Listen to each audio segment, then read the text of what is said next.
Hey everybody, it is Dak here from TheEdB0ys. Welcome to our RuneScape 2007 1-99 crafting guide. As normal, I'm going to start off the guide with a very quick and easy way to get to 99 crafting, and then move on to some alternative methods of training. The speedy method is pretty simple though, so this guide is going to be mostly alternative methods. Keep in mind, these aren't the only ways to train crafting, they're just my preferred methods, and I will update the description and annotations with more information after the video is uploaded. Crafting is an expensive skill to train at times, so be prepared to spend a lot of money. If you want to know how much a certain method is going to cost you, I'm going to leave a link in the description to OSBuddy's site that shows some of that information, and also a link to the RuneScape's wiki page on which quests give crafting XP, so for any of you that like to do quests, don't have to spend as much money.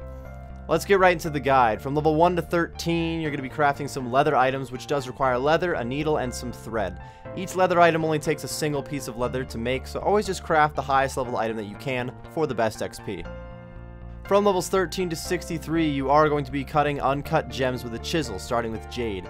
When you're cutting jade or red topaz, you can crush the gem on accident, which gives less XP, and how often you crush the gem really does depend on your crafting level, but you're not going to be crafting these things for very long, so it doesn't matter that much. Once you start cutting diamonds at level 53, you could potentially cut diamonds all the way to 99, but it's going to be pretty expensive. It would be quick though. Even Dragonstone and Onyx would be very fast methods, some of the fastest in the game, but most players really can't afford that type of supply, so we really don't talk about those rates very much. From levels 63 to 99, you're going to be crafting dragon hide bodies out of dragon leather. Dragon hide bodies provide a lot of XP and a little bit of an AFK factor. They are pretty expensive to make though, but you can get 99 crafting in just a few days once you have the money. So there's a lot of other ways to train crafting. One of the most popular methods would be making battle stabs. Battle stabs are very good XP and it tends to cost less than dragon hide bodies, although you're still going to lose a lot of money. They also have a stronger AFK factor involved, which is a plus. A lot of players don't have as much money to spend on crafting, and they use glassblowing to get XP instead. It still is going to lose some money, but not as much as battle stabs or dragon hides, but it's going to be a little bit slower XP. This is also a good way to train crafting as an Iron Man, since collecting supplies for molten glass is a little simpler than dragon hides or battle stabs and orbs. There are a couple of ways to make money while you are crafting. The first one I'm going to talk about is making unstrung gold amulets at a furnace. This method doesn't make a ton of money, but it only requires 8 crafting, it's very AFK, and it's also free to play, so it's a good way to make some cash for a bond. But if you are free to play, you can't use the Edgeville furnace, you are going to have to use the furnace in Al Kharid, but it is still pretty quick there.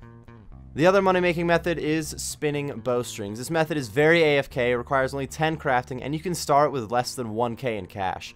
Bowstrings don't give very much crafting XP, so you probably don't want to do this to 99 crafting, but it can be a good way to lower your losses along the way. Also, if you have completed the hard Kandarin diaries, you can spin Flax faster there. I believe it's 33% faster. And you can also teleport in front of the Seers Village Bank to make the run a little bit shorter. Overall, it does increase the rates a little bit, but it isn't crucial. It's only a little bit of an increase.